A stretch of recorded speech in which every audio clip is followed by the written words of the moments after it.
एक राजा था जिसके यहाँ बेटा पैदा नहीं हो रहा था। उसे किसी तांत्रिक ने सलाह दी कि आप ही के राज्य में किसी छोटे बच्चे की बलि चढ़ा दीजिए, अगले 1 साल में आपके यहाँ बेटा पैदा हो जाएगा।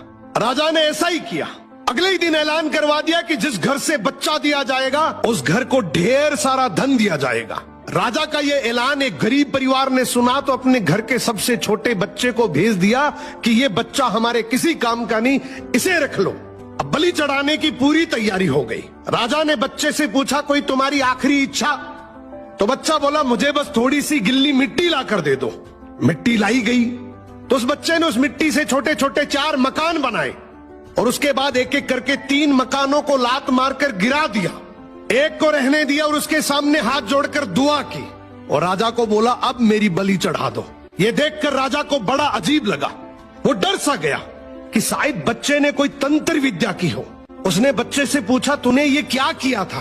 तो बच्चा बोला, पहला मकान गिराया जो मेरे माँ बाप का था, जिन्होंने सिर्फ पैसों के लिए मुझे बेच दिया। दूसरा मकान रिश्तेदारों का था, उन्होंने भी मेरे माँ बाप को ऐसा करने से रोका नहीं, तो उनका भी मकान गिरा दिया। तीसरा राजा जी आपका तो काम है लोगों की रक्षा करना, लेकिन आप भी अपने लालच के लिए रक्षक से भक्षक बन गए।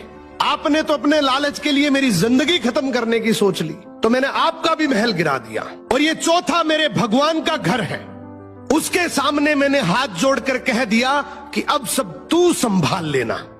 राजा ने बच्चे की बात सुनी तो आंखों में आंसू आ गए और गहराई से सोचा कि किसी हंसती खेलती जिंदगी को खत्म करके मुझे बेटा मिल भी गया तो मेरे किस काम का, क्योंकि मेरे राज में न्याय की भूल हो सकती है लेकिन उस ऊपर वाले की डायरी में गलती की कोई गुंजाइश नहीं। राजा ने रोते हुए बच्चे को गले लगा लिया और बोला, आज से तू ही मेरा बेटा है। इस कहानी का मतलब है कि दुनिया के सामने झुकने से कुछ नहीं होगा, क्योंकि दुनिया अपने मतलब के लिए कुछ भी कर सकती है। झुकना है तो उस भगवान